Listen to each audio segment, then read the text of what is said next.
Sejak hidupnya dimulai 4,6 miliar tahun lalu, bumi telah melahirkan dan memberi kiamat bagi bermacam spesies. Deretan keajaiban alam diikuti deretan bencana. Deretan keajaiban itu antara lain adalah munculnya makhluk bersel satu, lahirnya fotosintesis, evolusi makhluk multiseluler, munculnya banyak kingdom. Jutaan spesies lahir, serangga, krustasea, ikan, amfibi, reptil raksasa, mamalia, hingga akhirnya genus Homo yang jadi nenek moyang spesies kita. Sapiens lahir 2,5 juta tahun lalu. Tapi semua itu diikuti dengan oksigen holocaust. Letusan gunung supervulkanik, meteor jatuh, kepunahan massal pertama, kedua, ketiga, zaman es, pemanasan global, zaman es mencair, kepunahan massal keempat, kelima, hingga akhirnya Homo sapiens.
Peradaban sapiens hanya dalam usianya yang baru sekitar 12.000 tahun ini kemudian sudah bertanggung jawab untuk kiamatnya banyak sekali spesies.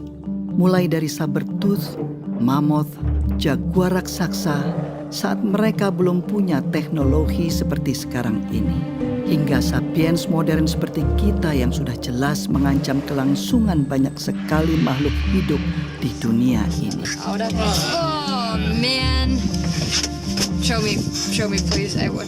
Penciptaan alam semesta itu jauh terjadi sebelum manusia ada, gitu. Tapi selama ini alam semesta tuh nggak pernah komplain dia apa-apain sama kita. Nah, sekarang kalau kita lihat dari sisi alam, adanya manusia itu hukuman nggak buat mereka? Mereka nggak pernah ngomong kan? Namun, Homo sapiens sendiri selain memberi kehancuran bagi spesies lain, juga terus-menerus berjuang dari kiamat yang seringkali dibawa oleh makhluk lain, oleh organisme lain. Bahkan organisme ini begitu kecil, mikroorganisme, virus, bakteri, jamur. Lihat saja sejak zaman Fir'aun, sudah tercatat bagaimana terjadi wabah yang bisa sangat mematikan. Zaman Yesus, semua orang ketakutan dengan penyakit lepra. Kemudian bangsa Maya dan Aztec yang punah karena flu dan cacar yang diimpor dari Eropa. Black Death, Spanish Flu. Pandemi itu kan udah berkali-kali itu ya. Yang paling besar adalah Black Death ya. Black Death itu 5 tahun. 100 juta orang Eropa mati. 100 juta orang Eropa mati. Cacar itu ya membunuh 20 juta orang. Cepat atau lambat ya manusia juga punah juga. Dulu pernah nggak ada kok ya. Di bumi ini manusia pernah nggak ada. Jadi kalau suatu saat manusia punah, ya nggak apa-apa juga gitu ya. Kalau manusia itu unik, ya istimewa enggak seperti biasanya. Kita itu ya sama dengan spesies-spesies yang lain, sama dengan kambing, kecoa, kutu. Itu salah satu kehidupan. Just an animal, eh? Apakah kemudian dengan tingkat kecerdasan yang seperti ini manusia itu menjamin dirinya survive? Enggak, itu enggak. Kecoa itu ya, kecoa itu jutaan tahun masih ada. Itu. Kita belum apa-apanya kecoa itu kalau soal survivability. Tapi kan kecoa nggak bisa nyanyi. Itu adalah keunikan manusia. Apakah spesial? Apakah khusus? Apakah istimewa? Enggak, berbeda aja, cuma berbeda.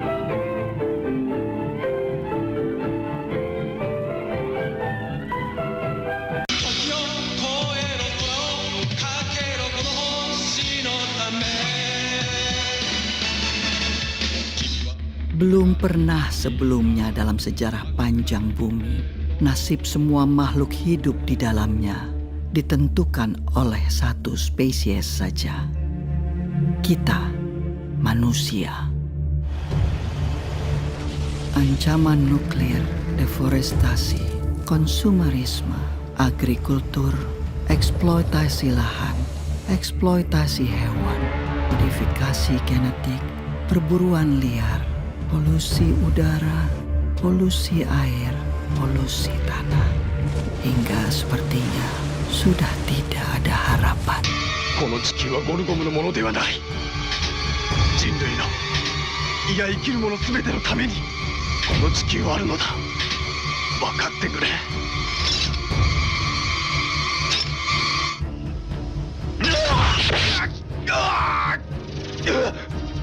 Manusia selalu terbakar keinginannya, terbakar ambisinya, terbakar dan terbakar. Tidak pernah tahu kapan cukup adalah cukup.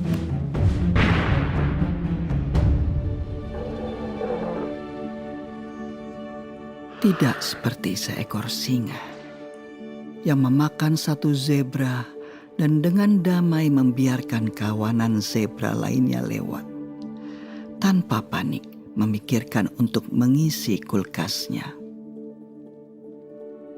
Kalau dalam pemahaman saya, ego itu adalah sense of I, sebuah rasa bahwa ini adalah saya, dan saya ini sesuatu yang terpisah dengan apa yang bukan saya. Insting untuk bertahan hidup itu menurut saya sudah ada di dalam organisme terkecil, bahkan makhluk satu sel pun punya insting buat bertahan hidup, apalagi manusia gitu yang terdiri dari 70 triliun sel ini gitu. Maka kita kemudian belajar untuk mengakumulasi aset sebanyak-banyaknya. Aset itu bisa macam-macam, bisa keterampilan, bisa kekuatan, bisa jabatan, bisa harta benda. Karena itu bagian daripada insting buat bertahan hidup yang bilang bahwa karena hidup ini tidak pasti, tidak bisa diramalkan, dan beresiko, maka saya demi bertahan hidup harus mengamankan saya dan semua perpanjangan dari saya, anak cucu maksudnya. Saya nggak peduli dengan yang lain, bisa artinya orang lain, bisa artinya planet bumi ini.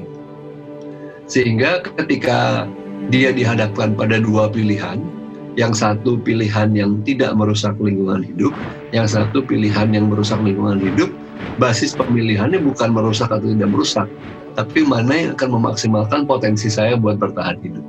Dia tidak melihat lingkungan hidup adalah bagian dari saya. Kita nggak ngeh bahwa tubuh kita ini dibentuk dari apa yang kita makan dari planet ini. udara ini adalah bagian daripada planet ini yang kita hirup. Gitu. Tapi kita nggak lihat bahwa dia terkoneksi dengan kita. Bahkan dia jadi bahan pembentuk dari bagi badan kita. Makanya kita bilangnya saya dan ini lingkungan. Padahal sebenarnya dia sangat terpaut.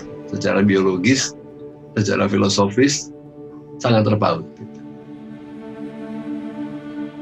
Chinese health authorities are still working to identify the virus behind a That the mysterious pneumonia that had broke out in Kasus positif virus corona pertama di Indonesia. Ada 2. Let's take a look at the global pandemic numbers now. There are more than 1.7 million cases of COVID-19 around the world. The U.S. is reporting more than 200,000 deaths.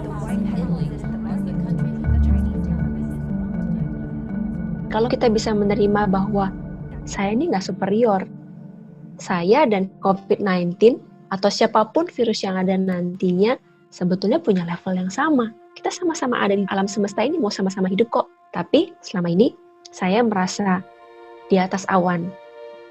Semua bisa saya lawan. Nah, ketika itu saya tidak bisa lawan, saya resah. Manusia jadi stres karena manusia pinginnya semua serba pasti. Gitu. Kapan ini virusnya selesai? Kapan ini ada vaksinnya? Kapan? Bulan berapa? Tanggal berapa? Tahun berapa? Berapa lama saya di lockdown? Berapa lama saya nggak boleh keluar dari rumah? Ketika kita sekalipun harus mendapatkan kesempatan atas penyakit atau apapun yang mampir di badan kita, perlu kita ketahui bahwa itu akan selesai. Selesainya seperti apa? Tidak ada yang tahu. Oke? Kita harus belajar menerima uncertainty, harus belajar menerima ketidakpastian. Akhirnya ada jeda.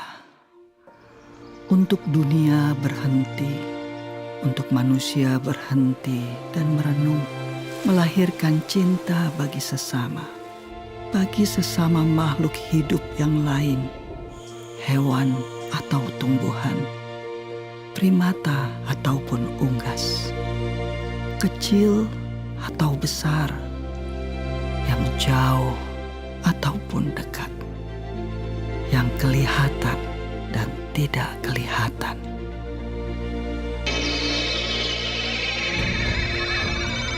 Virus COVID-19 ini sampai hari ini membunuh 120.000. Sementara orang meninggal karena sakit jantung sehari itu 48.000. Sementara penduduk dunia berapa? 7 miliar. Masih banyak yang bertahan. Tapi ya namanya manusia, ya dulu pernah nggak ada di bumi. Cepat atau lambat juga akan punah.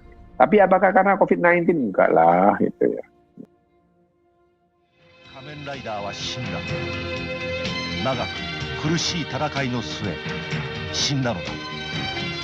もはやこの地球を救う者はいない。ゴルゴムの横暴に任せるしかないのか。誰がこの美しい地球を救うのだ。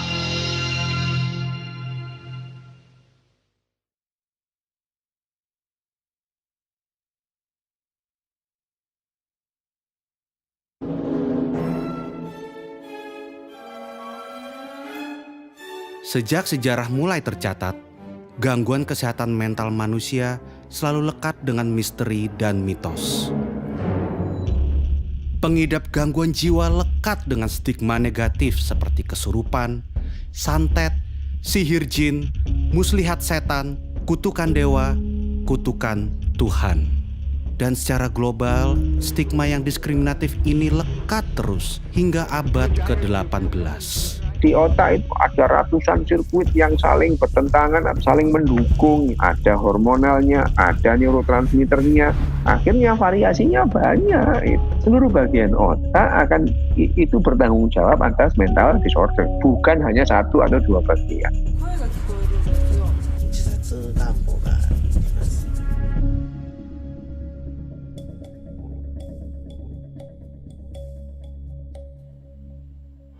Kesehatan mental adalah faktor pembentuk cara manusia beraktivitas sehari-hari, pembentuk hubungan timbal balik manusia dengan lingkungannya, dengan hewan, tumbuhan, bahkan alam mineral seperti air, udara, dan tanah. Sebenarnya kesehatan mental yang tidak dikelola itu punya implikasi besar terhadap kesehatan fisik kita, karena yang namanya kesehatan psikosomatis dan penyakit kronis itu banyak terkait dengan psikologis juga. Informasi, berita, percakapan-percakapan yang saya terima, yang saya serap, dan akhirnya tubuh saya digest. Kita resah, kita sedih. Manusia sulit untuk beradaptasi dengan perubahan, apalagi jika terjadi secara spontan.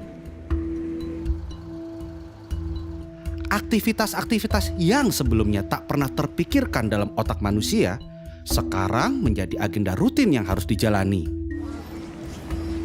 Otak manusia kaget, tubuhnya kaget, sistem sarafnya kaget.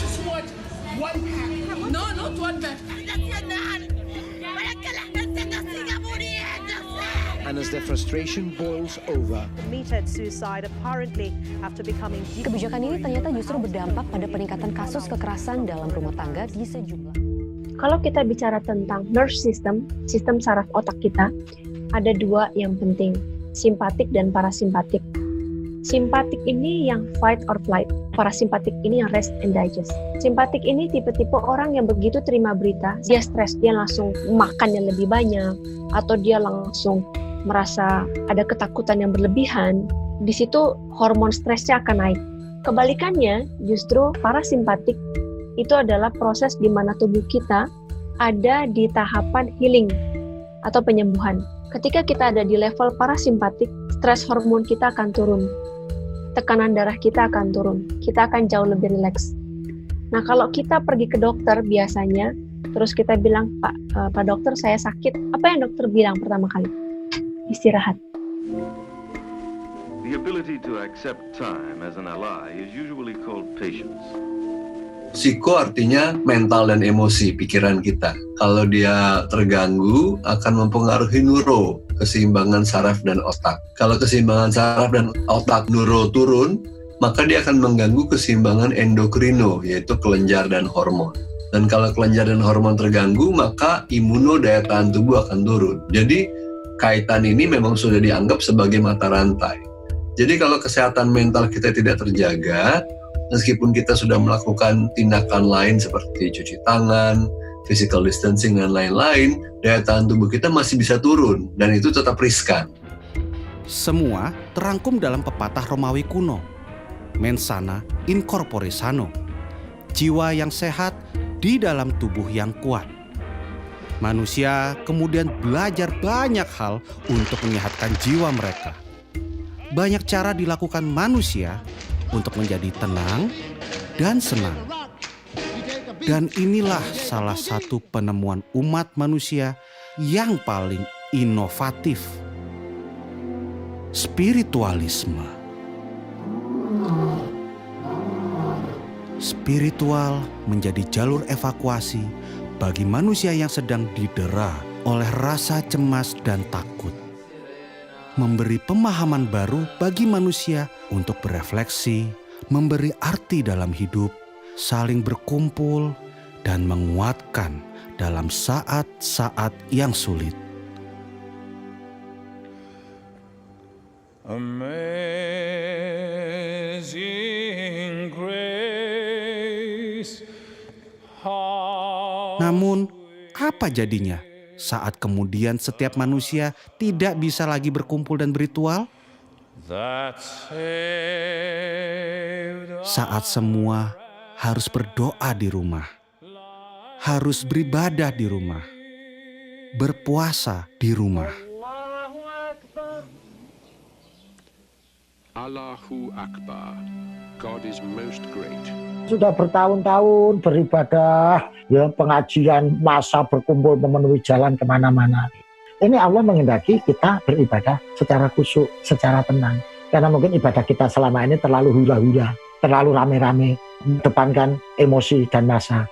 Nah, dalam suasana Ramadan kali ini Allah menghendaki kita beribadah dengan khusyuk, beribadah dengan tenang, supaya kita bisa berdialog dengan hati kita yang mungkin selama ini hati kita abaikan, nurani kita pinggirkan, nggak pernah kita ajak bicara. Saat puasa ini Allah menghendaki kita berdialog dengan hati kita peduli dengan nurani kita peduli dengan batin kita. Self awareness itu penting, kesadaran. Sekedar mau forward sesuatu yang ada di WhatsApp group, dipikir kira-kira kalau saya forward ini apa yang terjadi ya, dipikir dulu gitu. Nggak langsung ada berita langsung forward ke grup, ke temannya, membuat kepanikan gitu. Kalau kita mau melakukan sesuatu, stop dulu, dipikir dulu sejenak gitu. Itu aja. Ketika satu orang bisa memiliki satu kesadaran penuh, satu orang itu akan mempengaruhi lebih banyak orang lagi. Itulah kenapa para nabi, para avatar Buddha, Yesus, Nabi Muhammad, dan lain-lain yang ada di sana, ketika bicara pada 10 orang, orang tersebut akan menerima.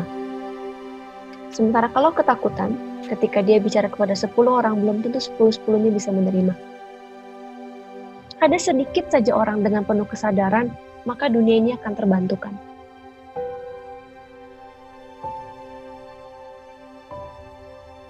Ya ayyuhal nafsul mutmainnah irji'i ila rabbiki radiyatan mardiyah. Wahai jiwa-jiwa yang tenang, jiwa-jiwa yang teduh, kembalilah ke Tuhanmu. Kalau hati kita ini bersih, jiwa kita ini bersih, maka batin kita sehat, fisik kita sehat, jiwa kita sehat. Menurut saya kesadaran itu adalah yang paling menjadi fondasi bagi kesehatan mental dan emosional. Orang yang awam ketika dibilang kata sadar, dia nggak ngerti apa yang dimaksud dengan kata sadar pada umumnya. Kita pikir sadar tuh artinya insaf gitu. Padahal kesadaran itu kan sebenarnya lebih kayak perhatian yang mengamati secara netral, dan salah satu bagian daripada penyembuhan itu adalah menyadari tanpa menilai atau menghakimi. Itu yang namanya menerima kan sebenarnya. Tubuh yang kuat di dalam jiwa yang sehat. Corpore sano in mens sana. Spiritual itu adalah hasil kerja otak kita. Jangan dibalik, gitu ya. Jangan dibalik bahwa spiritual itu mempengaruhi otak. Bukan, spiritual itu juga hasil kerja otak kita. Diperlukan nggak sih manusia? Perlu untuk ketenangan. Kalau tidak ada spiritualitas itu manusia itu lebih gampang menderita, gitu ya. Lebih gampang menderita. Tapi dengan spiritual bukan berarti orang itu lepas dari penderitaan, ya tidak. Gitu. You know the joke of a man hanging onto a cliff? He says, "Please God, save me." And God says, "Have faith and jump."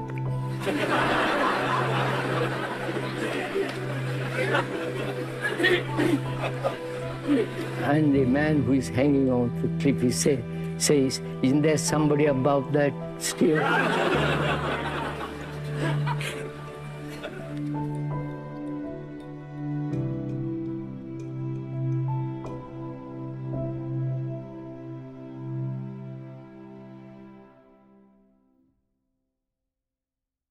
There are only three kingdoms: animal, vegetable, and mineral. Maybe this little thimble belongs to a kingdom all of its own. The fourth kingdom. The kingdom of plastics. Plastics? Banyak alasan mengapa plastik menjadi salah satu bagian yang tidak bisa terpisahkan dari peradaban manusia modern. Murah, tahan lama, dan praktis.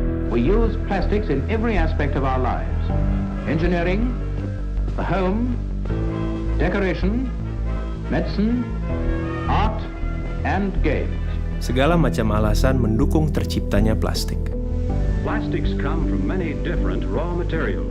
Saat itu, penggunaan kantong kertas dianggap membahayakan lingkungan. Semakin banyak kantong kertas, semakin banyak pohon yang ditebang. The demand for a wood that will not rot, that termites will not eat, that fire... Plastik ini adalah benda yang relatif baru ditemukan oleh manusia, kemudian baru dibuat secara masif itu mulai dari tahun 1950-1960. Produksinya kalau kita bandingkan sekarang itu 20 kali lipat lebih kecil. Sekarang itu adalah zaman plastik. Karena apa sih nggak pakai plastik? mulai dari kacamata saya plastik, baju kita kebanyakan plastik, apapun kayaknya itu udah plastik gitu.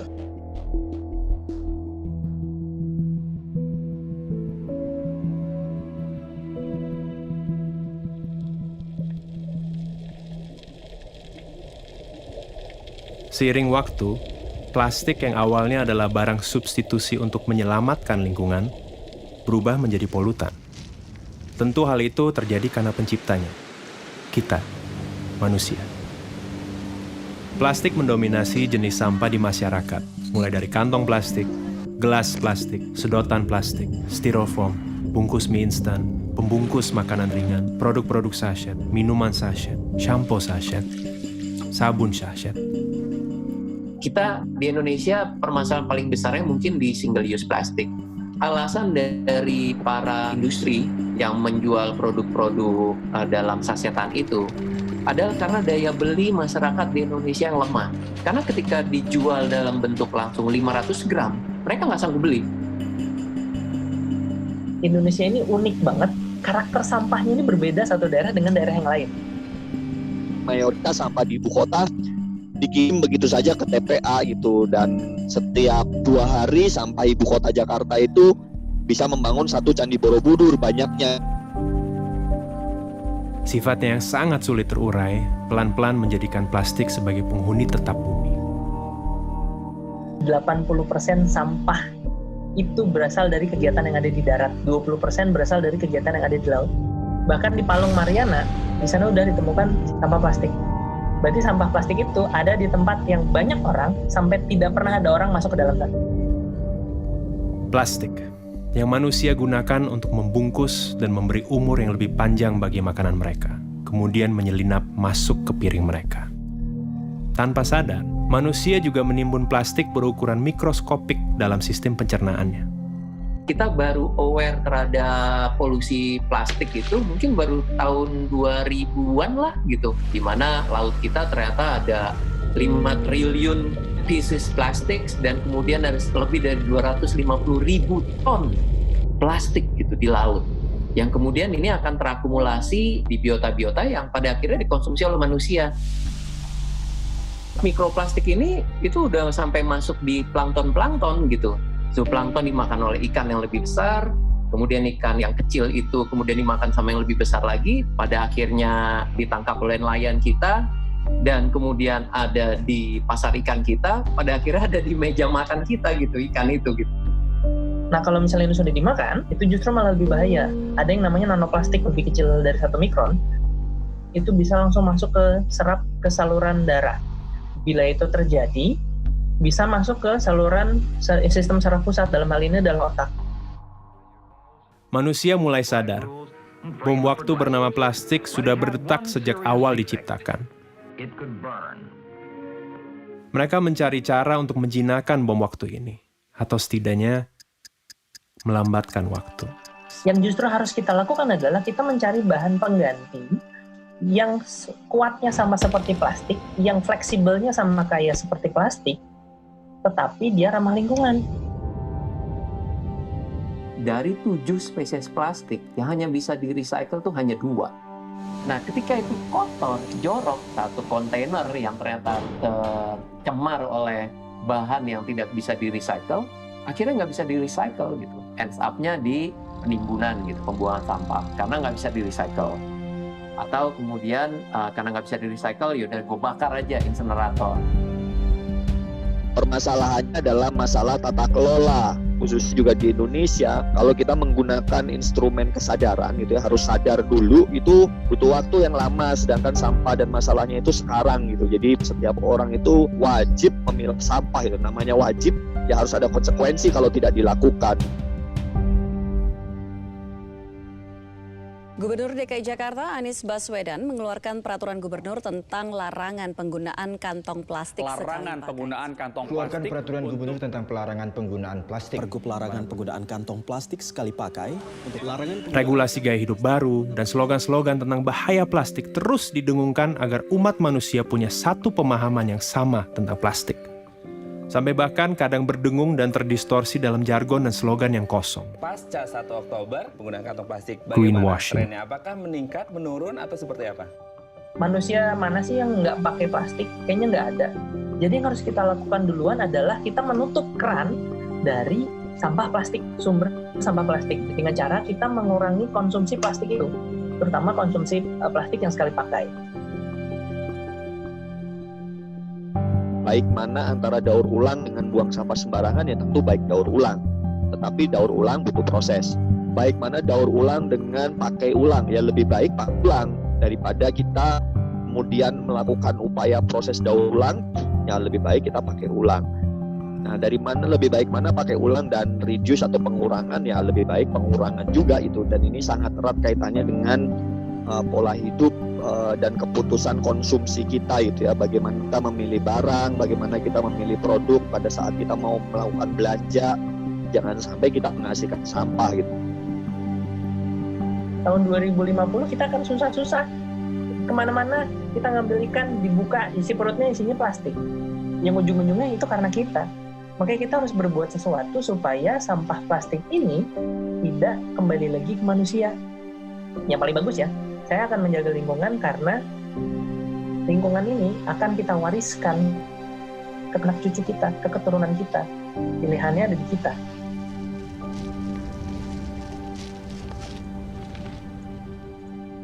Ke informasi selanjutnya, wabah virus corona mulai Berbagai virus corona berdampak positif terpapar corona. Social distancing. Social distancing pick up impact of social distancing. Sampai dengan film ini dirilis, kita sedang terancam oleh pandemi COVID-19. Pandemi membuat manusia mengambil jarak dengan sesama, juga dengan plastik. Penggunaan plastik menurun karena manusia hanya diam di rumah. Di Jakarta, terjadi penurunan jumlah sampah hingga mencapai 620 ton per hari. Di Bogor, penurunan jumlah sampah mencapai 100 ton per hari. Now the coronavirus has taken over as the biggest worry for many, as air pollution has dissipated. So yes, we are seeing significant emissions reductions. Kualitas udara di Indonesia, khususnya kota Jakarta, jauh lebih bersih lantaran wabah virus corona, polusi udara di China justru berkurang drastis. The ozone layer of our planet is now healing.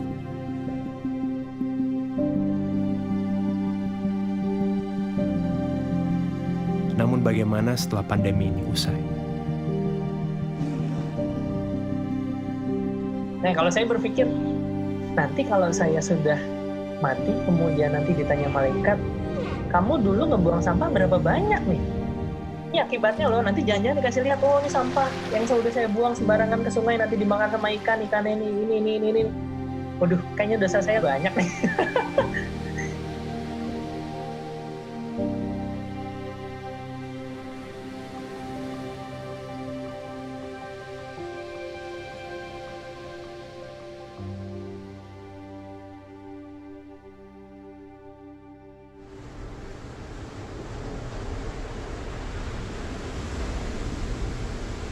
Air. Dalam satu tetes air, ada berjuta kehidupan, berjuta bentuk. Yang kamu lihat sekarang ini bukanlah luar angkasa. Ini adalah sebuah galaksi tersendiri, semesta tersendiri, dalam setetes air. Pencarian tanda kehidupan di ujung semesta selalu berasal dari pencarian akan air. Liquid water has been found on Mars. Scientists have suspected that frozen water could survive in permanently shadowed craters. NASA's Hubble Space Telescope has directly imaged what may be plumes of water vapor on Jupiter's icy moon Europa. Di tangan eksploitasi manusia, air menjadi sumber hidup, sumber peradaban, sumber energi, transportasi, industri, agrikultur, rekreasi, dan akhirnya gaya hidup.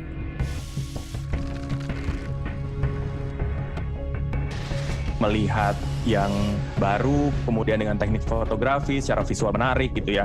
Wah, pengen juga ya. Hari ini dia menjadi tren, minggu depan dia sudah tidak bisa dipakai lagi. Konsumen tuh di brainwash bahwa busa sama dengan bersih. Busanya banyak, dikeset itu lebih bagus. Cobalah misalnya kita pakai untuk keperluan mandi cuci dalam satu hari sekitar 50 gram misalnya. Sedikit. Ada berapa juta orang?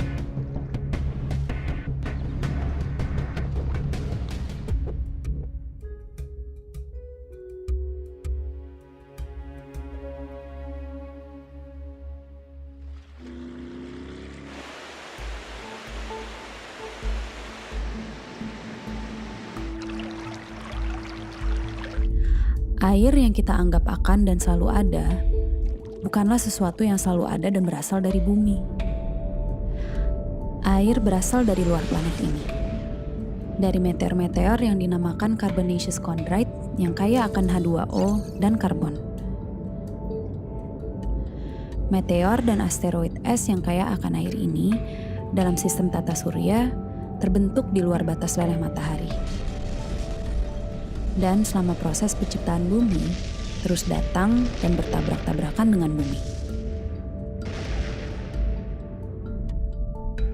Jika kita perhatikan baik-baik, laut, atmosfer, dan segala yang ada di lapisan terluar bumi ini sangat tipis dibandingkan dengan mantel dan inti bumi. Jumlah air sangat sedikit dan terbatas, terutama jumlah air tawar dan air bersih. Bayangkan, hadiah yang sangat langka dari semesta untuk bumi ini. Hadiah berupa air, berupa kehidupan.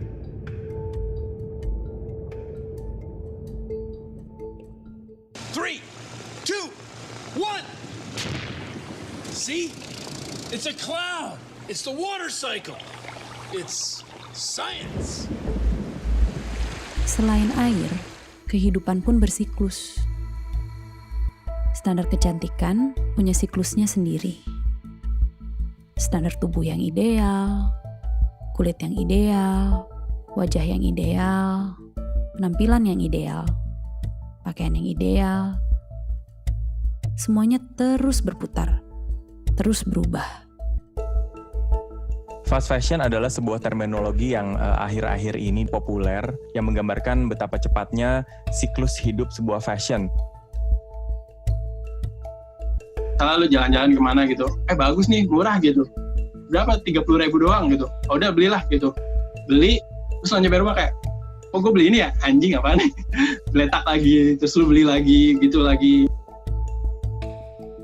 Untuk memproduksi sebuah celana jeans, dibutuhkan 6.500 air. Kaos katun, 2.700 liter air. Sedangkan tubuh manusia hanya butuh 600 liter untuk diminum per tahun. Ditambah dengan pola persaingan industri yang berusaha menekan biaya produksi sekecil mungkin. Para buruh dan pekerja di mata rantai terbawah menjadi pihak yang paling terdampak dengan kebutuhan untuk berpakaian dan bergaya. Last November, 112 people were killed in another major factory fire. 30,000 Chinese workers were on strike. Garment workers in Bangladesh. Namun, itu belum semua. Ternyata, dampak negatif bagi air dari limbah gaya hidup berpakaian tidak kalah dengan detergen yang kita pakai untuk menjaga penampilan diri. Untuk mencuci pakaian, wajah, tubuh. 70% persoalan air itu terdampaknya dari limbah domestik. Mungkin orang bakal berpikir, wah ini sungai ada limbah industri nih. Padahal sebagian besarnya itu dari limbah rumah tangga.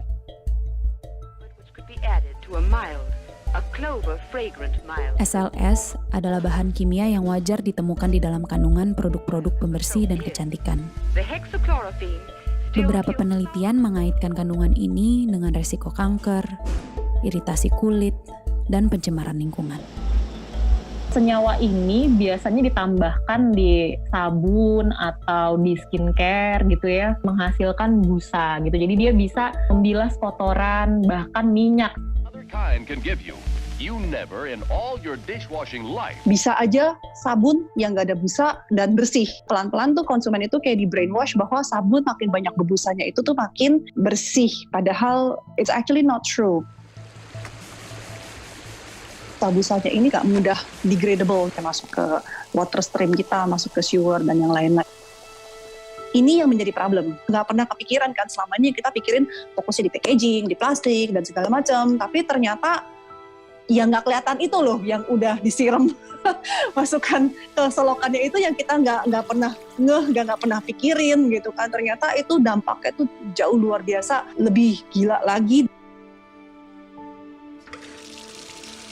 Mau nggak gitu mandi di hari pertama, nanti mandi lagi di hari ke-10 gitu misalnya, karena biar nunggu LAS-nya larut dulu misalnya di alam gitu. Sebuah penelitian di Institut Aerospace Stuttgart menemukan bahwa air menyimpan suatu bentuk memori secara mikroskopik.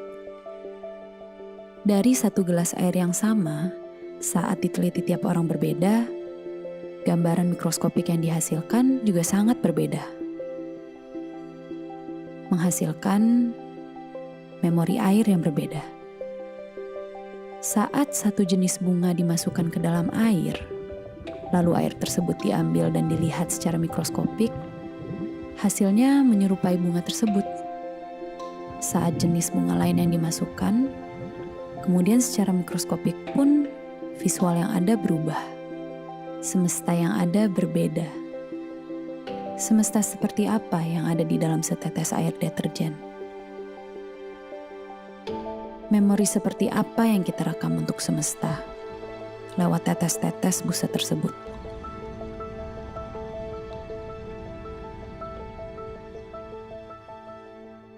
So we pour our waste chemicals and detergents into our rivers.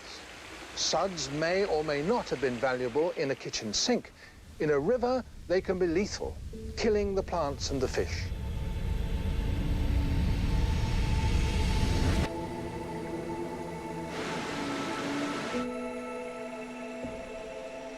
Mencintai udara, mencintai air, mencintai bumi dan segala isinya bukan sesuatu yang baru. We shouldn't so exploit natural resources that we destroy them. Common sense, you might think. Sejak tahun 90, istilah upcycle muncul dan populer. Upcycle yang berarti memanfaatkan barang-barang bekas untuk memberi nilai yang lebih, mengupgrade gerakan recycle yang hanya sekadar mendaur ulang.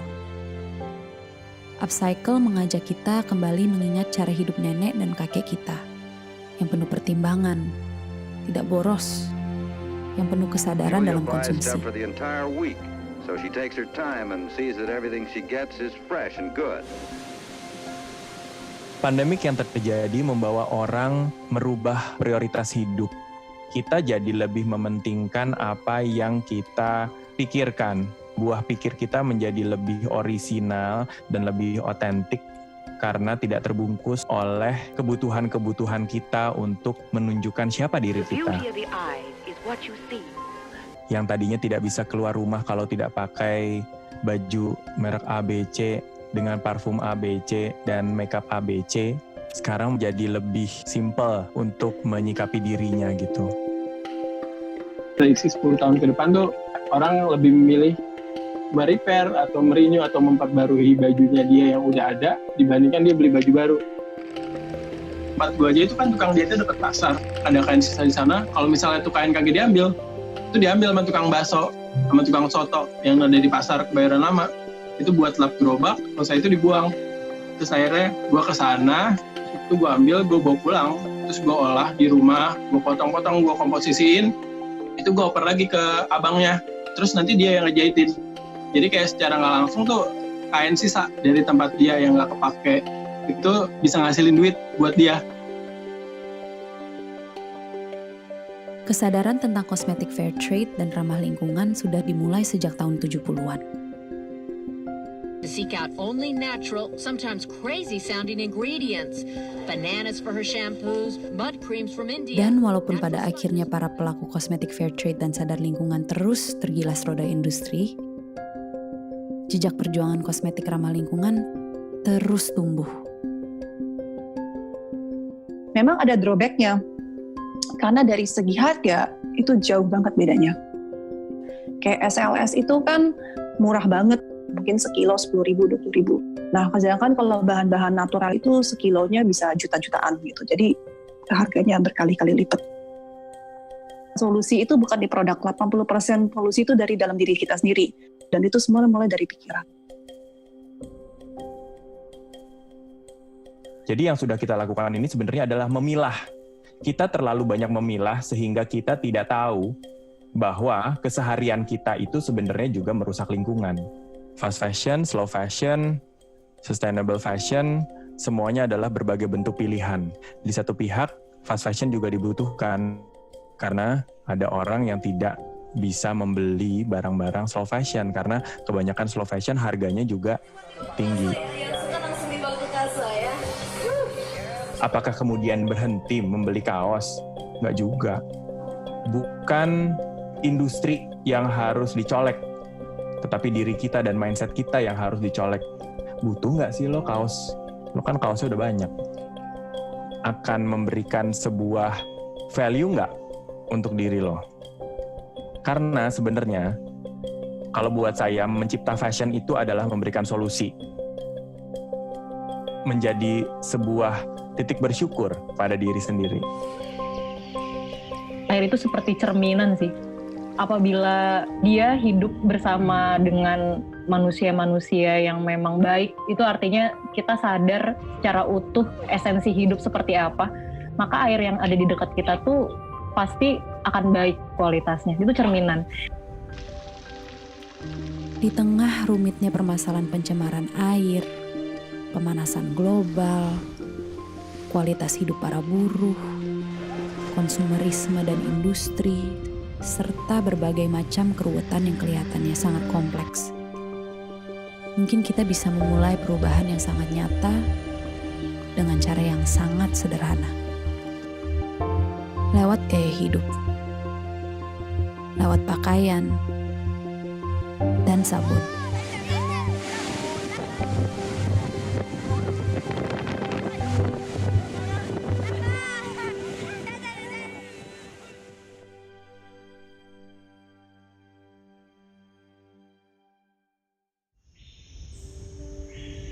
Mereka kan politeis ya, kalau orang rimba tuh percaya banyak dewa. Cuman dalam agama mereka tuh berpikirnya Tuhan ya atau dewa itu maha menghukum, bukan maha pengampun. Makanya orang kota jadi suka berbuat dosa karena diampunin terus. Terus Tuhan maha penyayang. Enggak, kalau di rimba Tuhan tuh maha penghukum, Tuhan suka mengirim penyakit gitu. Menurut mereka Tuhan kita nggak keren, makanya akhirnya orang-orangnya juga jadi pada jahat-jahat.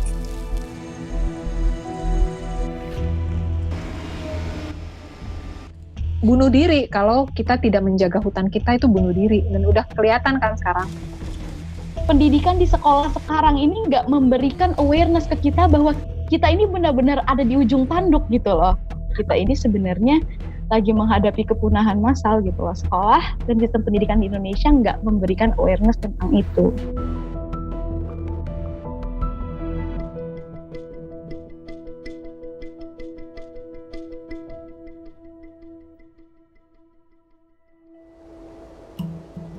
Sebelum lanjut berbicara tentang kehutanan, kita perlu tahu dulu tentang konsep keragaman hayati atau biodiversitas. Arti biodiversitas adalah keragaman berbagai jenis kehidupan yang ada di bumi. Bagi kita semua yang tinggal di kota dan jauh dengan hutan, kehidupan alam liar mungkin hanya bisa kita lihat di televisi. Namun pada kenyataannya, udara yang kita hirup, air yang kita minum, dan makanan kita semua bergantung pada biodiversitas. Beberapa contoh sangat jelas. Tanpa tumbuhan tidak akan ada oksigen. Tanpa lebah tidak akan ada proses pembuahan. Hutan adalah rumah bagi biodiversitas di bumi. Kalau bahasa klise kan selalu dibilang hutan itu paru-paru bumi tuh. Aku melihatnya sih bukan sekedar hutan. Kalau kita menyia-nyiakan pengetahuan manusia yang paham tentang hutan, yaitu orang rimba, masyarakat-masyarakat yang tinggal di hutan, kita semua yang akan rugi gitu. Di bumi sudah ditemukan 1,7 juta spesies makhluk hidup dan diperkirakan ada 9 juta spesies yang belum ditemukan dan tercatat. Namun, hanya sejak 40 tahun terakhir, jumlah hewan liar di dunia berkurang hingga separuh. Separuh. Peradaban manusia sudah menghantarkan spesies-spesies lain menuju kepunahan 1000 kali lipat lebih cepat dibandingkan proses alaminya. Padahal, tidak ada satupun individu atau satu jenis spesies yang dapat hidup sendiri tanpa makhluk hidup lain. Kalau orang rimba bilangnya konsep kulkas. Itu aneh-aneh karena mereka pakai bahasa kota. Mereka kan lihat kulkas ya di kota. Apa ini kulkas? Katanya. Aku bilang ini makanan. Kenapa ditaruh situ? Supaya awet. Supaya kalau orang mau perlu ambil sedikit aja. Begitu kenyang, ya udah nggak ngambil lagi. Sisanya ditaruh di kulkas. Oh, kami juga punya kulkas di hutan. Sehutan-hutan tuh kulkas karena kami ngambil secukupnya. Besok mau ambil lagi gitu. Orang kota menganggap hutan itu bukan kulkas gitu. Mungkin kayak supermarket yang harus dijarah gitu. Kalau buat orang rimba enggak, kenapa aku ngambil sedikit? Karena besok saya perlu lagi. Yang mereka lakukan itu investasi. Aku menginvest kebaikan supaya besok kebaikan itu bisa aku ambil lagi gitu. Selalu dalam kalimat klise kita semua berkata, melestarikan lingkungan untuk anak cucu kita. Untuk generasi yang akan datang. Dan sekarang, inilah suara anak cucu tersebut. We are in the beginning of a mass extinction, and all you can talk about is money and fairy tales of eternal economic growth. How dare you? Yang sebenarnya sudah sejak lama mengatakan hal yang sama. I'm here to speak for the countless animals dying across this planet because they have nowhere left to go. And now we hear of animals and plants going extinct every day, vanishing forever. Dan di Indonesia ada Salsabila, pelajar berusia 16 tahun, bersama dengan grup Jaga Rimba yang ia dirikan. Kalau kita lihat fenomena alam, bagaimana alam bekerja, ini kan nggak seharusnya seperti itu. Kita panik tapi kita nggak bisa ngapa-ngapain karena di sekolah kita nggak pernah diajarkan untuk peduli dengan sekitar kita. Terus sistem pendidikan di Indonesia itu kita selalu diajarkan untuk menghafal, tapi kritisnya itu nggak ada. Saat Salsabila masih bersekolah formal, ia menyerukan mogok sekolah untuk hutan. Rutin setiap Jumat, Salsa dan teman-temannya bolos sekolah dan berunjuk rasa. Hingga akhirnya ia memutuskan untuk keluar sekolah, homeschooling, dan menggunakan waktu yang ia punya untuk hutan dan lingkungan. Mogok sekolah untuk hutan pertama kali itu tanggal 13 Januari 2020. Waktu itu aku bolos sekolah. Langsung ke KLHK pagi-pagi. Ketika turun, ya memang nggak mengharapkan apa-apa, cuma mau ngeluarin marah sama sedih aja sih. Dan mereka awalnya ya kayak ketawa gitulah, kamu idealis banget sih. Oh udahlah sekolah aja dan lain sebagainya gitu.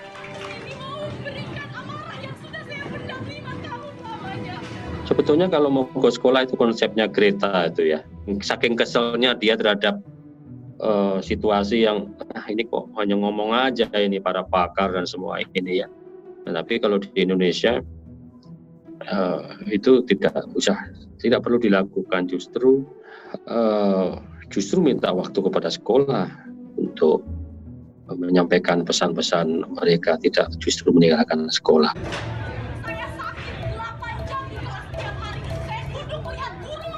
Wah, kalau aku sih paling nggak mendukung kurikulum nasional kita. Kalau menurut aku, anak-anak masih nggak punya kepentingan ekonomi kan dan politik gitu. Sebenarnya kan setiap anak lahir sebagai saintis tuh, punya keingintahuan yang besar, punya daya kritis yang tajam, budaya dan pendidikan yang menghancurkan mereka kan. Jangan aneh kalau ada sekolahan yang datang ke masyarakat pedalaman yang masih banyak kobra. Tapi begitu digigit kobra nggak tahu cara ngobatinnya. Seharusnya kalau di sekitarmu banyak kobra, ya kamu harus tahu. Kurikulummu harus tentang kobra dulu. Yang lain-lainnya ya ntar kalau ada sisa waktu gitu. Nah itu aku betul-betul menyalahkan kurikulum nasional yang sudah banyak menghilangkan semua pengetahuan hebat nenek moyang kita. Jadi yang rugi kita sendiri. Ini bukan soal respek atau soal hilang atau enggak ya. Kita rugi sendiri. Banyak orang yang mati karena gigitan kobra, padahal dulunya tinggal metik tuh daunnya. Sebenarnya aksi mogok sekolah untuk hutan ini nggak hanya menekankan bahwa hutan ini penting, tapi juga menjadi sebuah kritik untuk sistem pendidikan di Indonesia sekarang. Pendidikan di sekolah sekarang ini nggak memberikan awareness ke kita bahwa kita ini benar-benar ada di ujung tanduk gitu loh. Kami 2 kali aksi itu langsung dipanggil audiensi dan ketemunya langsung dengan Pak Wakil Menteri LHK. Tapi pas kalau ngelihat hasil audiensi sebenarnya agak sia-sia juga sih. Kami ini masih sekolah, jadi mereka nganggapnya ini, wah ini anak sekolah udah turun, udah paham masalah hutan, jadi jatuhnya lebih banyak ke pujian-pujian yang sebenarnya nggak kita inginkan. Kita maunya mereka bilang, oke, kami akan turun ke lapangan. Enggak. Aku nggak tahu 10 tahun lagi apakah mereka akan merasakan dampak dari kebijakan-kebijakan yang mereka buat. Tapi yang pasti yang akan terkena dampaknya itu anak cucu mereka, dan anak cucu mereka kita adalah salah satu bagian dari mereka.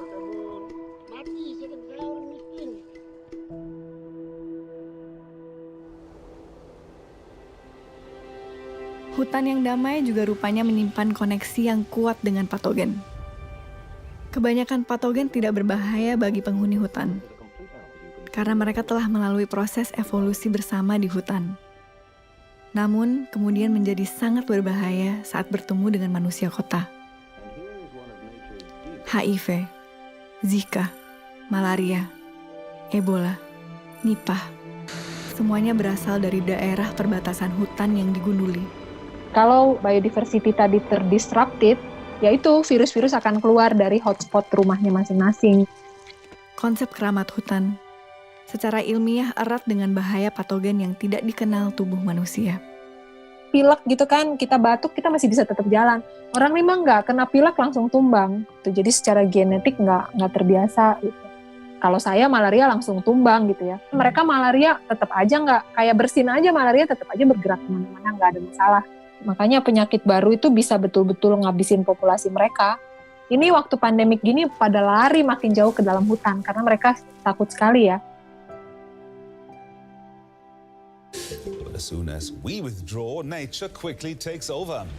Could the corona crisis eventually be good for the environment? Jadi kalau dibilang ini menjadi waktu yang pas supaya bumi bisa menyembuhkan dirinya sendiri, mungkin aku bisa kritik bahwa enggak juga. Karena ini bakal terus berlanjut dan sistem ini enggak peduli mau pandemi, mau enggak, eksploitasi harus tetap jalan. Misalkan yang kemarin di Banyuwangi, tambang emas tumpang pitu ketika lagi pandemi, polisi menjadikan alat justifikasi masyarakat berkerumun, kan katanya nggak boleh. Masyarakat Banyuwangi ini berkumpul untuk menjaga supaya gunung mereka ini nggak digali buat tambang emas, diusir, kriminalisasi terjadi, dikeruk juga, terjadi juga. Dan itu lagi masa-masa seperti ini, baru bulan Maret kemarin.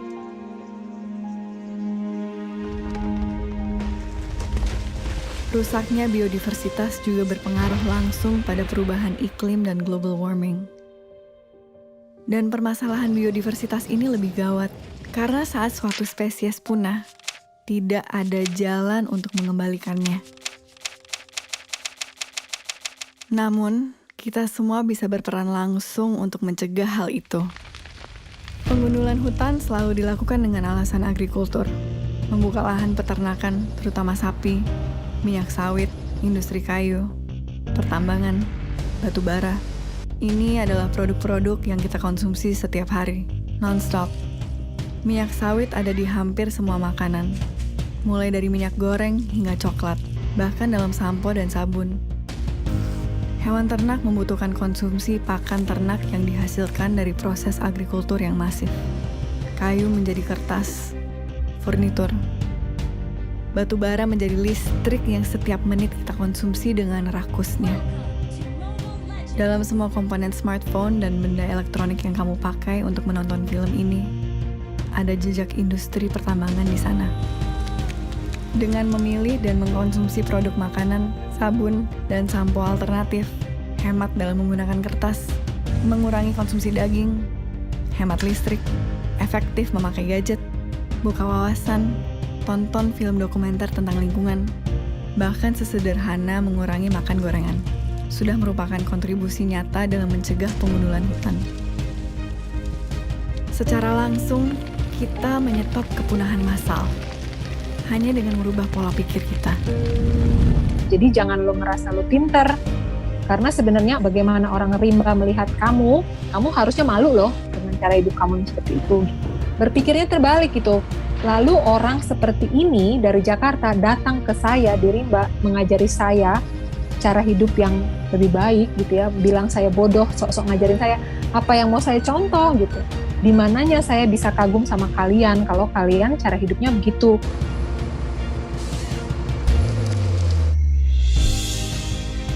Tanpa hutan, tidak ada biodiversitas. Tidak ada lagi ekosistem. Tidak ada oksigen. Tidak ada lagi air. Tidak ada lagi kehidupan. Bumi ini bukan sekedar batu besar berpenghuni yang berputar mengelilingi matahari. Kehidupan bukan hanya berada di permukaan bumi. Bumi adalah kehidupan itu sendiri. Tanpa bumi, tidak ada kehidupan.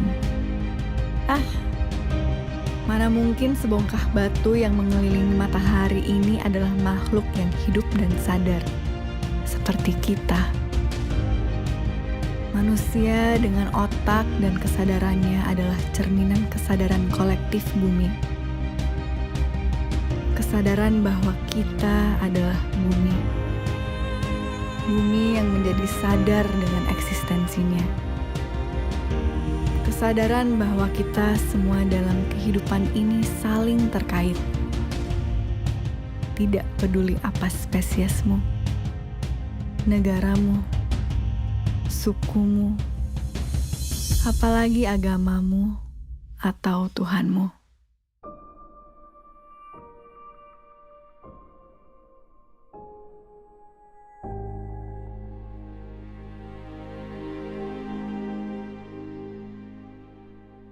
You know, I didn't know that we were actually like rich until maybe I was in my mid-20s.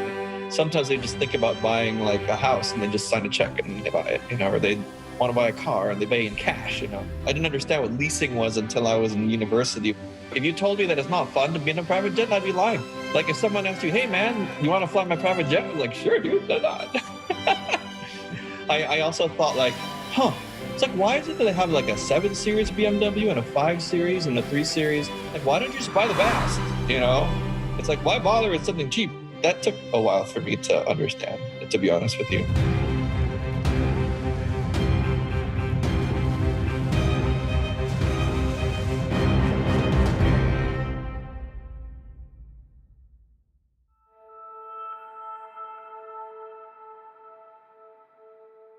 Manusia adalah spesies yang unik. Mungkin secara sepintas, kita menganggap otak yang besar dan daya intelektual yang tinggi adalah sesuatu yang membuat kita istimewa. Namun, keunikan manusia yang paling utama adalah kemampuan kita sebagai spesies untuk membangun sebuah kesadaran kolektif, untuk membangun sistem. Mulai dari sistem suku, agama, birokrasi, kerajaan, kapitalisme, demokrasi, pasar saham, bahkan media sosial. Sistem diciptakan secara kolektif. Namun ironis, dalam sebuah sistem selalu akan ada mereka yang berada di atas dan mereka yang berada di bawah. Ada yang kaya, ada yang miskin. Ada yang populer, banyak yang tidak. Dan semua manusia yang berada dalam sistem tersebut akan selalu menjadi bagian dari perlombaan untuk mencapai puncak. Menjadi yang paling berkuasa, menjadi yang paling kaya, menjadi yang paling populer, dan berharap menemukan bahagia di sana. Kalimat klise, uang tidak membawa kebahagiaan, terdengar sangat naif. I went to Stanford and I grew up in a lot of very good schools in San Francisco. But when I went back to Indonesia and I want to understand people, just the way that you want to interview me in Indonesian and I can't. I probably lived about 20 years of my life in the family business, just basically being a puppet of my parents. And a lot of people probably look at me and say like, hey, I'm really lucky, I'm born into a rich family. I could have whatever I want, and my family is very influential, so I should have it good. Like all the doors should be open to me. I should be happy. I should be lucky. The part that really made me feel sad was I wasn't happy. And and I can't talk to anybody about it, because if I talk to anybody, they say, hey, you should be happy because look at you compared to everyone else. One of the things that's hard about being in a family that has, a lot of status and power is that you can't really talk to anybody because you're told that you have to be careful. It's lonely actually being in this position. And as I talk to other peers in different families, of similar background, I know many who feel the same way. It's a common thing. It's not just something to do with me. And my parents worked really late hours, and so I was often in the office until 2 o'clock, 3 o'clock, 4 o'clock in the morning, sometimes 5 o'clock in the morning. Nothing I did felt was right in front of their eyes. I started having lots of personal problems, and my health was failing. My doctor said I had a liver problem. They said that if I continued that way, I'm going to get cirrhosis and get cancer. And so that was a really, really low point in my life. Uang hanya bisa membawa kebahagiaan sampai ke level tertentu. Korelasi tingkat kebahagiaan berpengaruh erat dengan uang, karena akan sulit untuk hidup bahagia saat kebutuhan dasar, pendidikan, kesehatan, dan rasa aman belum terpenuhi. Sejak 2016, istilah negara maju dan negara berkembang sudah tidak lagi digunakan oleh PBB. Hans Rosling, seorang ahli statistik dari Swedia, membagi negara-negara dunia menjadi 4 level berdasarkan rata-rata penghasilan di negara tersebut. Di negara level 1, sumber air berasal dari sumur. Makanan hanya satu jenis tanpa variasi. Tidur beralas tikar. Alat transportasi adalah kaki. Di negara level 2, mulai ada variasi makanan. Mereka bersepeda dan tidur di atas kasur. Di negara level 3, pilihan makanan semakin variatif. Mereka bersepeda motor, berekreasi, dan mulai masuk pendidikan tinggi. Di negara level 4, mobil adalah kendaraan sehari-hari. Rekreasi dan perjalanan dengan pesawat terbang adalah kewajaran. Konsumsi energi tinggi, konsumsi protein tinggi. Lewat data statistik ini, kita bisa melihat seluruh negara bergerak menuju kemakmuran, menuju level 4. Di tahun ini, Indonesia sudah berada di level 3. Satu level dengan Cina, Brazil, dan Meksiko. Namun tingkat kesejahteraan umat manusia berbanding terbalik dengan kesejahteraan bumi. Semakin tinggi level kemakmuran suatu negara, tingkat konsumsinya juga meningkat. Jejak karbon yang dihasilkan juga meningkat. Jejak karbon adalah total emisi gas karbon yang dihasilkan dari proses konsumsi kita, lewat bahan bakar, produksi barang-barang manufaktur, material, kayu, jalan, pembukaan lahan, bangunan, transportasi, dan satu yang paling krusial, konsumsi makanan. Makan, makan. Makanan menjadi sangat penting karena setiap manusia di bumi mengkonsumsi makanan setiap hari. Semakin makmur level hidup suatu negara, semakin makmur pula konsumsi makanan dan protein hewani mereka. Sekitar 70% dari seluruh freshwater atau sumber air bersih itu sebenarnya kita kasih ke peternakan hewan. Satu beef burger itu tuh membutuhkan 660 galon air.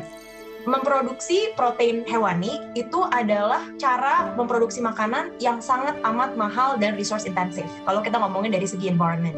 Dan yang paling bahaya sebenarnya dia tuh nggak cuma menghasilkan CO2, tapi menghasilkan gas metan. Gas metan ini sifatnya tuh 20 kali lipat lebih menahan panas. Dan itu dihasilkan paling banyak dari peternakan hewan dibandingkan sektor-sektor yang lain. Semua sektor transportasi kalau dikombinasi jadi satu, itu tuh mereka kontribusinya sekitar 13% ke gas efek rumah kaca di dunia. Sedangkan 18% yang lebih besar itu datang dari peternakan hewan. Vegetables, roots, herbs, and berries. Oh, no. Oh, yes. Look, Blanche, I'm a big man. There's a lot of me to feed. Here, I can't live on this stuff. Oh, no? What about an elephant? Now you're talking. I'll have mine medium rare. Sederhananya tuh kemarin laporan dari WWF, kalau kita manusia itu mengkonsumsi high meat diet, tinggi protein hewani, kita butuh 4 bumi. 4 bumi itu hanya untuk makanan kita doang. Kita hanya harus pindah entah ke bulan, entah ke Mars, atau nggak tahu di mana deh. Sedangkan kalau kita yang benar-benar kayak whole food, berbasis nabati, tuh kita bisa mencukupi semua kebutuhan masyarakat sekarang, plus 4 miliar orang lagi. Bayangin. Apa yang baik untuk bumi, baik untuk diri. Begitupun sebaliknya.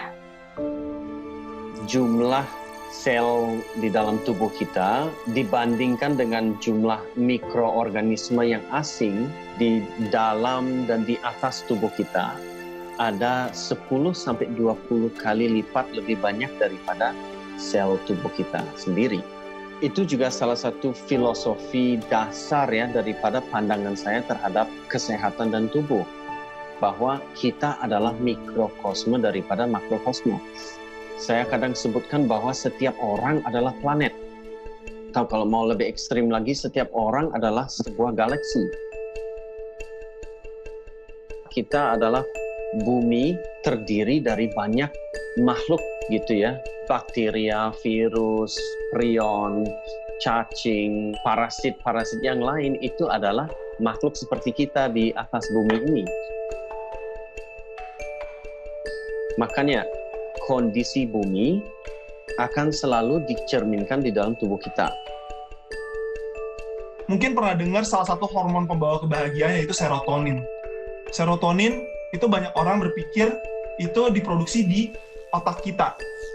Tapi ternyata 90% dari serotonin atau hormon pembawa kebahagiaan itu diproduksi di dalam pencernaan kita.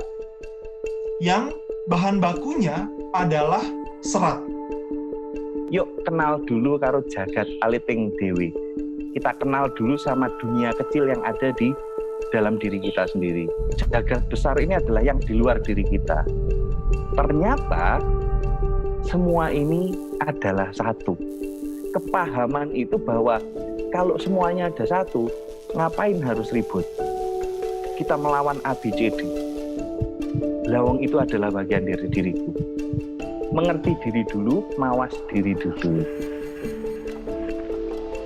Sektor peternakan kan berkontribusi 18% nih ke seluruh emisi gas efek rumah kaca. Kalau itu hilang 18%, kita tinggal mengurangi sedikit lagi karbon untuk bisa menyelamatkan bumi sampai masih dalam batas yang bisa ditinggali oleh manusia dengan nyaman. I was working in a job where every 2 weeks I would get sick. And I think it was just my body telling me, like, I don't want to do this. And so I left the company. Like, I didn't even bum it. I just disappeared. I just became the coward. I didn't resign. I just stayed at home and didn't show up. And I spent like the first 2 weeks just cleaning up my living room and turning it into a music studio. And my hope was that some people would come in and benefit from using the equipment. And I wanted just to be nice to people because I was sick of being told to be tough. And I was never good at being tough. And I wanted to do it in music. And that was really the only thing that I knew I wanted to do. And I knew that music makes me happy. That was the first time like in my life that I really didn't know what was going to happen next. That was the beginning of when I got better. Yang namanya vegetarian tuh jauh banget dari pikiranku ya. Aku suka banget daging, aku suka banget barbecue, aku suka banget ayam dan lain-lain gitu ya. Pertama kali going vegetarian, banyak orang menganggap kita nggak normal gitu kan. Bahkan keluarga masih mencoba mengkonvert kita menjadi tidak vegetarian gitu. Kita selalu mikir kalau kita mau ngambil keputusan atau pilihan hidup, entah itu pola makan, pola hidup, itu semuanya harus sesuai dengan kata hati. Dan kalau kita in tune sama kata hati kita akan jadi questioning a lot of things yang dianggap normal sebenarnya.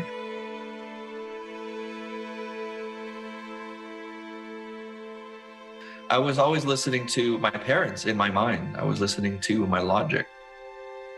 Now I listen to the quiet voice. But it's a very soft voice. It never screams. It's a quiet voice. Suara hati itu dia berdiri sendiri dan dia ngeluruk tanpa bolong. Dia nggak punya rombongan. Nggak ada rombongan cemburu, nggak ada rombongan si takut, nggak ada rombongan khawatir, nggak ada. Stop. Just look at the mess you've made. Dan suara hati ini selalu tepat. Jawaban dari alam semesta yang murni, yang tidak difilter dengan pikiran kita. 3 years of faith with my heart, but I know now that there's a chance that I could make a living from that. And that wouldn't have happened if I wasn't listening to my heart and recognizing that if I do, then for sure miracles happen. Very clear.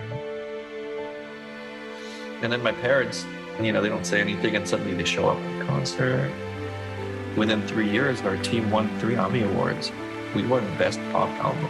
We won Best Jazz Album. We won Best of the Best. Ini kan perjalanan, Tok. Nerimo ing pandum, menerima apa yang sudah ada dan diberikan dan terberikan untuk. Bersyukur itu adalah sikap seperti itu, nerimo. Kita bersyukur untuk segala sesuatu, bukan pasif. Banyak orang, ya sudah ini kita nerimo, ada orang buang sampah. Kita buangin kalau perlu. Apa yang setidaknya kita bisa lakukan, kita lakukan. Asal kita tetap mengacu sama sebenarnya pola makan nenek moyang kita. Sebagian besar itu berbasis nabati, dan kita nanti akan bilang 90% ke atas idealnya. Dan sisa 10%-nya itu masih protein hewani, ini masih menjadi pola makan planetarian. Ya, bukan vegetarian, bukan vegan, bahkan kita nggak usah ngomongin plant-based, tapi kita ngomongin pola makan ramah lingkungan. Pola makan planetarian. Ini tuh sebenarnya pola makan yang sesuai dengan anjuran dari climate change scientist. Kita actually bisa mereverse climate change dengan mengganti pola makan kita secara kolektif. Sebenarnya kuncinya nggak apa-apa dilakukan imperfectly, tapi dilakukan collectively.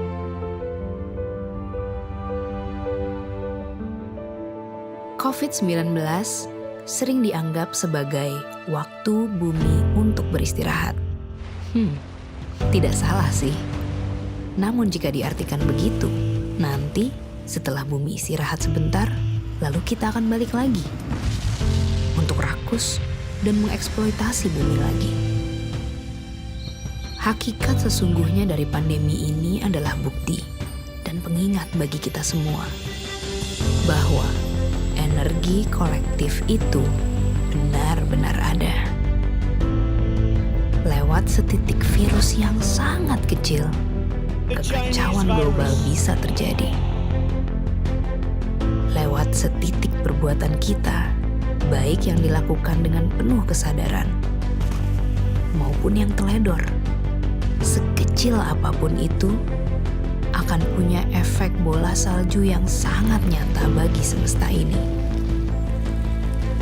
Saat semua orang berhenti dan diam, mendengar suara hati masing-masing, dan kemudian dengan penuh kesadaran bertindak, kita benar-benar bisa memulihkan bumi ini.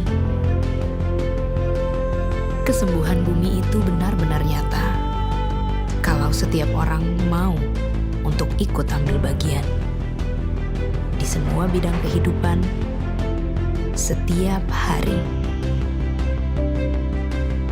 Kita hanyalah setetes air di samudera, hanya setitik debu kosmik.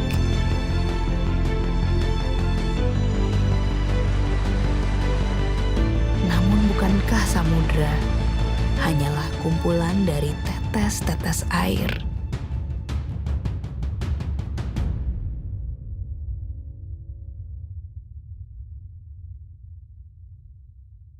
Ibu bumi, Bapa angkasa, mangku bumi, mangku angkasa, ingsun ngadeg setengahing jagat, manunggaling kawula Gusti.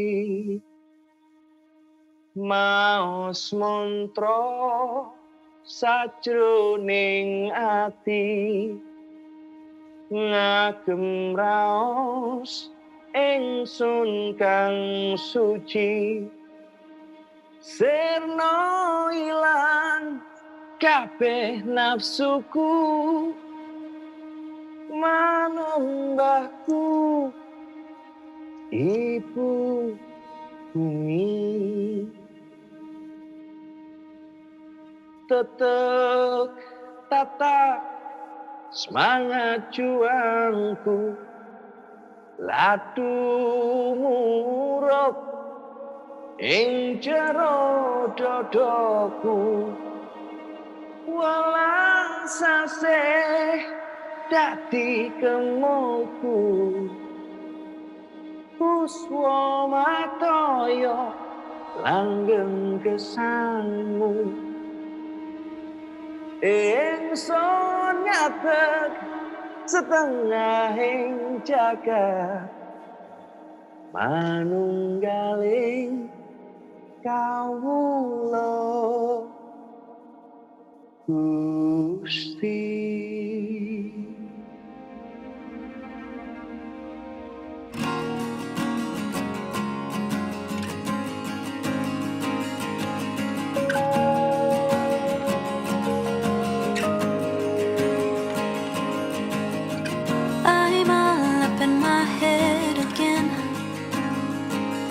Didn't think that it would come this soon. Yeah, and although the sun will rise again, oh, I just wanna be on my own.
Get the chance to begin again.